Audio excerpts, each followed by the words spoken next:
Assalamualaikum warahmatullahi wabarakatuh. Di video kali ini kita coba perbaiki impact dari Makita ya.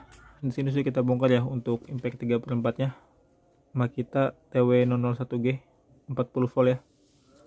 Jadi untuk casing gagang ini sama bagian baterai dia terpisah ya. Ini untuk bagian baterainya. Dia ada bantalan karet antara penyambungnya. Kalau ini menurut saya untuk meredam getaran ya. Jadi kalau kita pakai dia bergetar, nggak terlalu getar tangan, nggak cepat kram, sama nggak gampang lepas untuk baterainya ya. Dan untuk baterainya sendiri dia beneran di 40 volt ya. Dan bagusnya dia beda ya untuk soket baterainya. Jadi nggak akan ketukar nih sama yang 20 volt. Karena risikonya kalau yang 40 volt dipasang di 20 volt bisa rusak ya modulnya. Tapi kalau sebaliknya aman aja mungkin.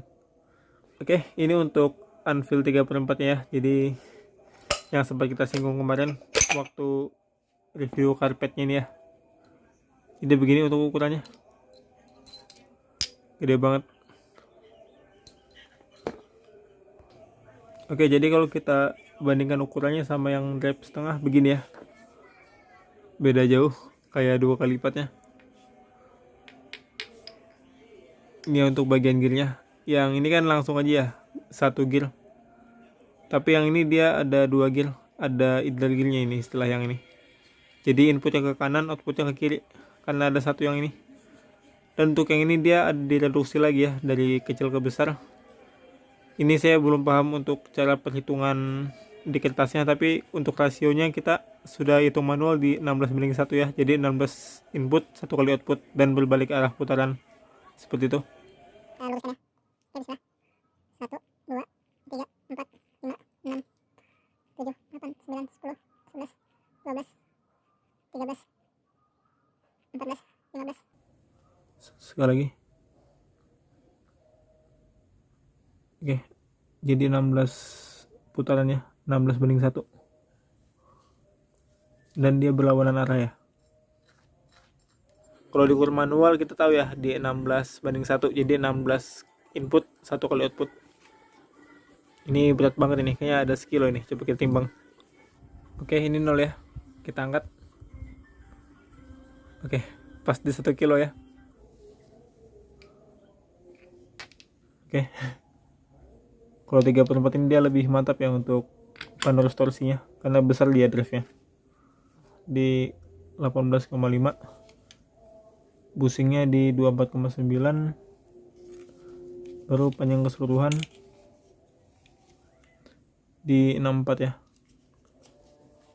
Lebarnya ini di 53,8, tebal ini di 8 mili ya, sama yang ini 16,8.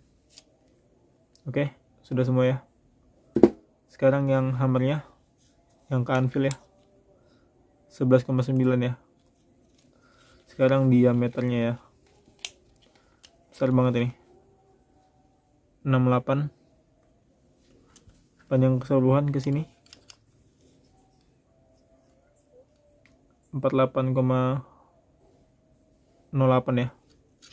Kalau ke bawahnya 41. Untuk panjang keseluruhannya di 97 mili. Diameternya di 25 ya. Di sini kita bisa lihat ya, dia ada 4 magnet yang plat tipis begini. Ini ukuran bearing belakangnya ya, 607Z. Yang depan ini gak kelihatan kodenya, kita ukur aja ya di 22 mili. Untuk yang tanda begini buat balancing ya, sama seperti yang di kuningannya ini, beda seimbang putarannya, gak getar. Kita beralih ke kontrol modulnya ya. Jadi ciri-ciri impact premium itu ya seperti ini bagian dalamnya, lebih banyak komponen, lebih banyak kabel. Beda kalau kita bandingkan sama yang generik. Dari modul cuma 2 kabel ke baterai, 3 kabel ke dinamo, terus ada 8 pin kabel ke switch termasuk lampu. Begini aja ya, simple. Sedangkan untuk yang premium begini, dari dinamo dia sudah ada 5 kabel kecil lagi ya. Ini fungsinya buat speed sensor ya, jadi buat efektivitas, ditambah voltasenya atau dikurangin ketika dapat beban. Oke. Dan di sini ada ke kapasitornya di luar ya. Speknya di 1000 mikrofarad 50 volt. Dari switch dia ada konektor juga ya, dari konektor sini ke modul yang ini. Terus dari ini dari modenya ya, dari mode, ini dari switch juga ada. Terus dari konektor baterai dia ada juga ya. Kalau di impact biasa kan gak ada nih yang modul di konektor baterainya sendiri. Ini ada lagi nih karena di silak ini. Oke. Ini lampunya juga ada 2 ya. Jadi seperti ini ya untuk tampilannya. Ini untuk kode dari modulnya ini 40 volt ya. Diameternya di 52. Untuk tebal plat statornya di 24. Ini yang DeWalt ya, DCF892 di 51 ya, lebih kecil 1 mili. Untuk lebar statornya dia di 20. Oke. Kita coba kotak-katik dulu ya untuk modulnya ini. Semoga berhasil. Oke, ini sudah kita rakit lagi ya, sudah kita ganti kapasitornya pakai yang kapasitas sama ya kayak bawahnya. Kita pastikan ya nggak ada yang kejepit. Dia lampunya ada 2, yang di atas sama yang di bawah. Ini bagian modulnya begini ya. Ternyata padat banget sini. Oke teman-teman, ini sudah kita rakit ya. Alhamdulillah bagus saja untuk perakitannya, tapi ada masalah lain ya di bagian baterai. Di sini indikatornya bagus saja, tapi kalau kita ukur tegangan dia nggak ngebaca sama sekali ya antara plus minusnya. Nanti kita cari tahu. Jadi begini untuk sambungan baterainya. Fungsinya buat ngeredam getaran ke baterai, jadi baterai nggak lepas. Kita coba timbang ya berapa berat totalnya. 3,7. Coba kita lepas baterainya. Pas 3 kilo.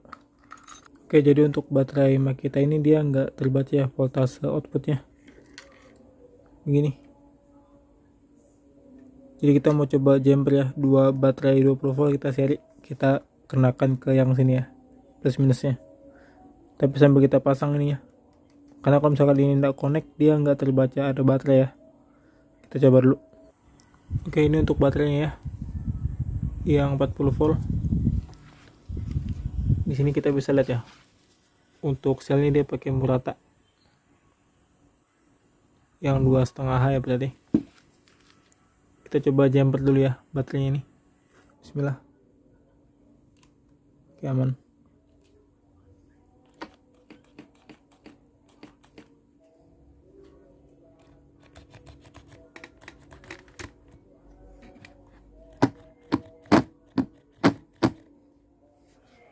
Jadi untuk masalah impact ini masih belum ketemu, dan baterainya juga dia bermasalah ya. Kalau kita ukur dari sini ke sini dia tidak ngebaca sama sekali voltase baterainya. Kita bongkar ini sudah kan, dari sini ke sini terbaca ya 37 volt. Cuma begitu kita jumper ke modulnya dia juga nggak bisa nyala ya kayak yang di awal. Setidaknya kita bisa ambil pelajaran ya, kalau Makita itu dia nggak bisa asal jumper atau dimodifikasi karena dia sudah kompleks ya di bagian modulnya ini. Sebelumnya kita mau ganti modul impact yang 20 volt begini. Tadi sudah kita coba ya pakai 2 baterai 20 volt kita seri. Dia masih bisa nyala, cuma panas langsung ya bagian IC-nya. Dan kita mau coba yang di modul bagus ini, impact jumbo, tapi sayang ya kalau misalkan langsung terbakar. Memang speknya cuma di 20 volt ya. Walaupun tetap bisa nyala. Ini 40 volt cuma nggak tahu ya untuk ketahanannya. Di sini kita mau coba tes dulu ya, karena baterainya juga belum kita pasang.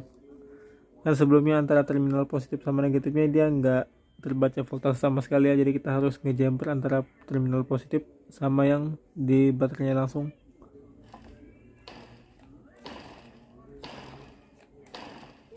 Ini nggak tahu ya masalahnya apa, mungkin karena baterainya sama modulnya, karena untuk kapasitor sudah kita ganti ya sesuai speknya. Oke, kita pasangkan dulu ya semua. Begini untuk bagian penyusunannya.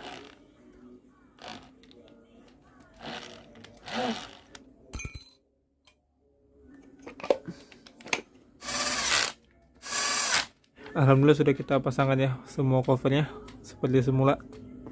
Cuma ya tetap belum bisa baik ya. Tapi paling tidak dari putaran ini sudah lancar ya. Karena sebelumnya dia setak ya, karena dudukan bearing belakangnya nggak pas. Ya selebihnya saya masih belum paham ya untuk gimana cara kerja modul sama AS yang lain dari Makita ini dan baterainya juga. Oke, mungkin sekian video kali ini, semoga bermanfaat.